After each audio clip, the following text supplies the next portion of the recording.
Very good morning friends.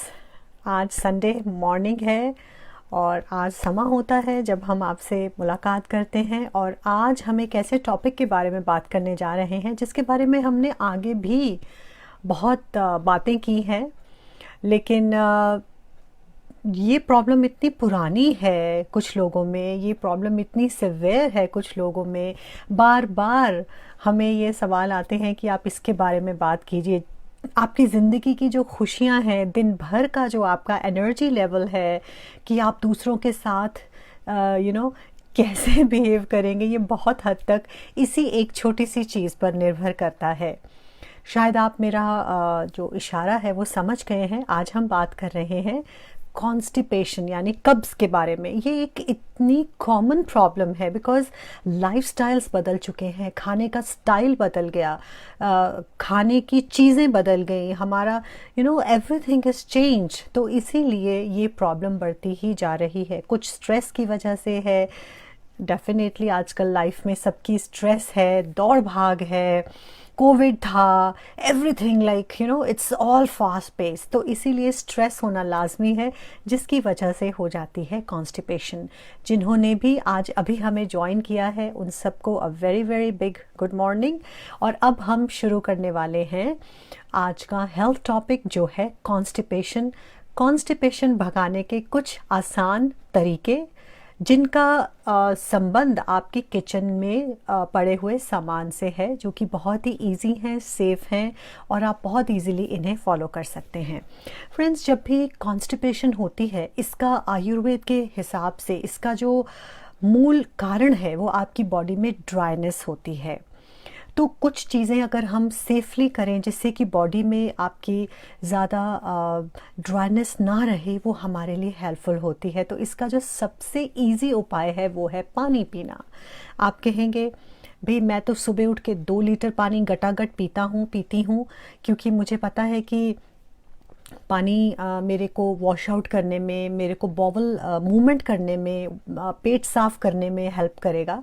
तो आप ये कोशिश करते हैं, लेकिन फिर भी कुछ नहीं होता। बहुत देर तक आप कोशिश करते हैं कि पानी पी लें, फलां चीज़ ले लें जिससे कि पेट साफ़ हो, लेकिन पेट फिर भी साफ़ नहीं होता। तो इसका मतलब ये है कि आपको उससे भी थोड़ा ज़्यादा पानी पीने की ज़रूरत है, ताकि आपकी बॉडी में फ्लूइड्स की कमी ना हो। बिकॉज़ नेचुरली हो सकता है कि आपकी बॉडी अंदर से ज़्यादा पानी डिमांड करती है। तो अगर आप 2 लीटर पीते हैं तो 3 कीजिए, 3 पीते हैं तो 3.5, 4 पीते हैं तो आप 4.5 लीटर पानी पीजिए, बिकॉज़ ये आपकी बॉडी की डिमांड है। इसके बाद में दूसरी एक इजी तरीका मैं आपको बताती हूँ। आपने शायद सुना होगा प्रून्स, ड्राइड आलू बुखारे लीजिए। आप 4 या 5 ड्राइड आलू बुखारे लीजिए, आप उसको एक कटोरी में डालिए, उसके ऊपर आप 1 चम्मच कैस्टर ऑयल डालिए। कैस्टर ऑयल डालकर उसमें आपको कटोरी में थोड़ा सा और पानी डालना है और उसको 10 से 15 मिनट तक आप भिगो के रखिए। उसके बाद उसको आप फोक के साथ मैश कर सकते हैं और वो आप खाली पेट लीजिए। इससे आपका पेट साफ़ होगा। कैस्टर ऑयल जो है वो एक इमोलिएंट की तरह काम करेगा। प्रून्स में रहता है शुगर अल्कोहल, जिसे बोलते हैं सॉर्बिटॉल, जो आपकी कॉन्स्टिपेशन को जड़ से दूर करने में हेल्प करेगा। लेकिन अगर आपका कोलेस्ट्रॉल हाई रहता है तो आप कैस्टर ऑयल थोड़ा कम क्वांटिटी में यूज़ कर सकते हैं। So this is a very time tested home remedy for constipation. इसके अलावा आप अपनी डाइट में ऐसी चीज़ें शामिल कीजिए जिसमें कि फ़ाइबर ज़्यादा रहता है। फ़ाइबर 2 तरह का है, सॉल्युबल और इनसॉल्युबल फ़ाइबर। थोड़ा कॉम्प्लिकेटेड लग रहा है, इसलिए इसका एक इजी तरीका बताती हूँ कि आप ब्रेकफास्ट में ओट मील लीजिए।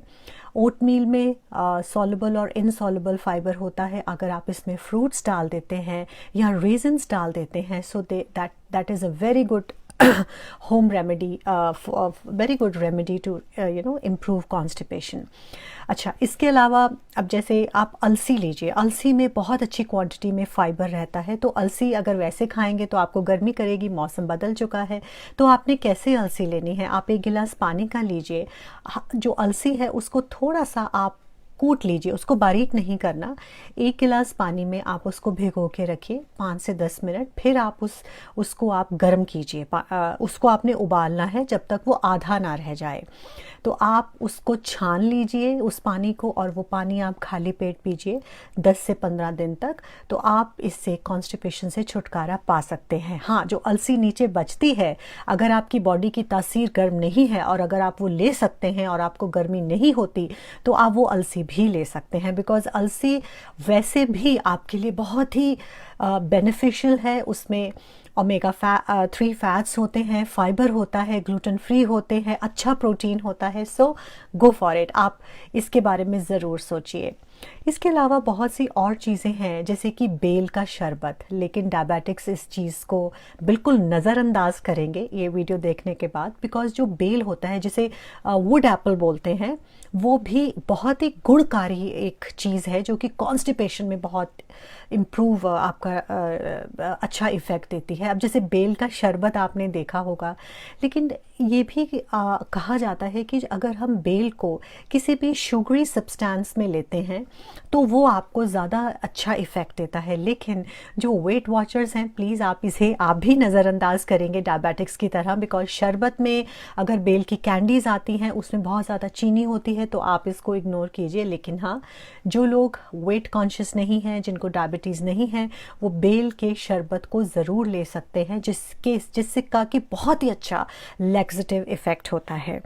नाउ इसके बाद मैंने कुछ चीज़ें नोट की हैं, तो मैंने सोचा कि मैं भूल ना जाऊं। ओके, हाँ, एक और मैं आपको वाटर बताऊंगी। जैसे आप 5 या 10 मुनक्के लीजिए, अपनी बॉडी टाइप के हिसाब से आप इनको चूज़ कीजिए, बिकॉज इनकी तासीर गर्म होती है।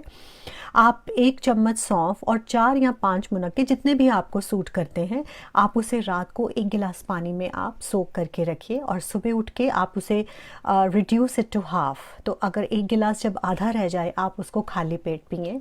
That will be a very effective home remedy for constipation. तो ये जो सारी बातें हम कर रहे हैं, ये आपको अगर आप थोड़े लंबे समय तक इन चीज़ों को लेंगे तभी आपको इसका इफ़ेक्ट होगा। Because these are not instant relievers.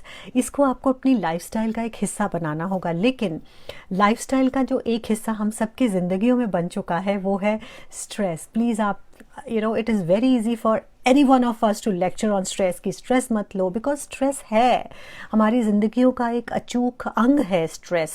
ठीक है, अब आपको ऑफिस जाना है, देर हो गई, अब 4-5 रेड लाइट्स आ गई तो कितना स्ट्रेस होता है, पैल्पिटेशंस बढ़ने लगती हैं। तो ये सब भी कारण बन सकते हैं स्ट्रेस का। बॉस ने कुछ कह दिया, सबॉर्डिनेट ने आपका कहना नहीं माना, आप बहुत कुछ अपने लिए करना चाहते थे लेकिन नहीं कर पाए, तो क्या होगा? स्ट्रेस होगा, एंग्जाइटी होगी। तो इसका भी जो एक आउटकम है वो आपका कॉन्स्टिपेशन के रूप में सामने आता है। और अगर कॉन्स्टिपेशन होती है तो आपका दिन कैसा निकलता है ये आप जानते हैं। कई बार फ्रेंड्स ऐसा होता है कि जो इंटेस्टाइन होती है वो क्लॉग्ड होती है। आप कुछ भी कर लीजिए, आप कोई भी होम रेमेडी का इस्तेमाल कीजिए, उससे आपको फ़र्क नहीं पड़ता। So there are certain natural substances जो आपको इसको एफर्वेसेंस इफ़ेक्ट देकर आपको निकालने में सहायक होते हैं। अब ये कैसे होगा? आप जैसे 2 इंचेस आप जिंजर लीजिए, अदरक लीजिए, उसको आप कद्दूकस कर लीजिए, ग्रेट कर लीजिए, और उसमें आप डालिए 15 से 20 पत्ते पुदीने के। राइट, उसको एक पैन में डालिए, 1 गिलास पानी डालिए, उसको 10 से 15 मिनट आप पानी गैस पे रखिए और उसको बॉईल कीजिए। वो पानी जब आधा हो जाएगा तो आप उसको छान कर पी सकते हैं। So this is also very very important. Mint leaves जो हैं, जो पुदीने के पत्ते हैं, वो आपको एक इट गिव्स कूलिंग इफ़ेक्ट और उससे आपको ठंडक मिलती है। लेकिन जिंजर की तासीर मानी जाती है कि गर्म है, तो ये जो एक अच्छा इफ़ेक्ट आपकी इंटेस्टाइनल फ्लोरा को देगा वो आपके लिए अच्छा रहेगा। इन्फ्लेमेशन भी आपकी कम होगी। Hello Jyoti, yeah we all miss you too. So ये बीच बीच में मैं आपसे इंटरेक्ट करती हूँ कुछ। मुझे अच्छा लगता है जब आप हमें, अखिल जी आप ज्वाइन करते हैं, पिंकी जी, दलजीत जी, सुनीता जी, सो शालिनी, हाउ आर यू। सो जिन लोगों ने भी ज्वाइन किया है उन सभी का बहुत बहुत स्वागत है। और आज का जो टॉपिक है ये बहुत ही इम्पॉर्टेंट टॉपिक है। बिकॉज मैं देखती हूँ आसपास सिर्फ एडल्ट्स ही नहीं, एल्डरली ही नहीं, बच्चे, यंगस्टर्स इससे पीड़ित रहते हैं। क्योंकि कॉन्स्टिपेशन एक साइन है, ये बीमारी नहीं है, ये एक साइन है कि आपकी बॉडी में कुछ ना कुछ गलत हो रहा है। तो जो चीज़ें आज हमने आपसे डिस्कस की हैं, जैसे कि हमने प्रून्स यानी कि आलू बुखारे के बारे में बात की, सौंफ के बारे में बात की, हमने बात की ओटमील के बारे में जो कि आपको सॉल्युबल और इनसॉल्युबल फाइबर दोनों देता है।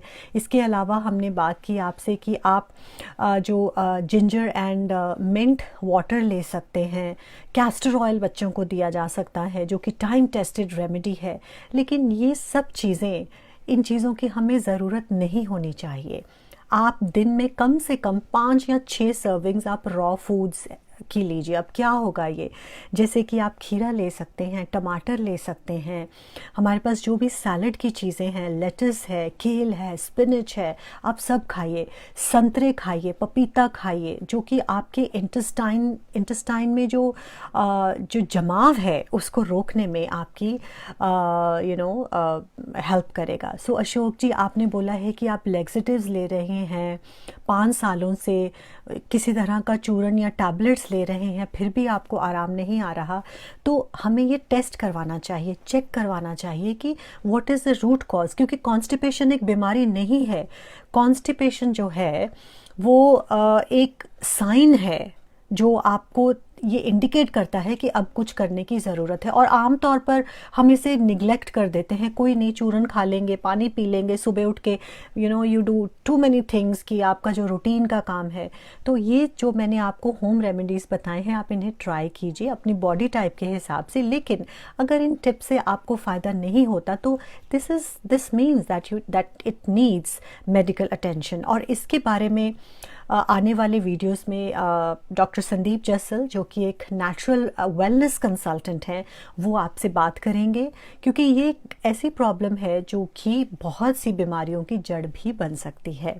सो फ्रेंड्स, आपने अपना कीमती समय निकाला, आप हमारे साथ शामिल हुए, थैंक यू वेरी मच। और अगर आपके और भी किन्हीं टॉपिक्स के बारे में आप अधिक जानकारी चाहते हैं तो आप हमें डेफिनेटली मैसेज कर सकते हैं। और आज का ये जो टॉपिक है, ये मैं पहले भी बहुत बार लाइव जा चुकी हूँ। यूट्यूब पर हमारे बहुत से वीडियोस हैं इसके बारे में, हमारी वेबसाइट पर भी इसके लिए बहुत सारा मटेरियल हमने डाला है। लेकिन आप लोगों की ही रिक्वेस्ट पर ये फिर से मैंने टॉपिक चूज़ किया है।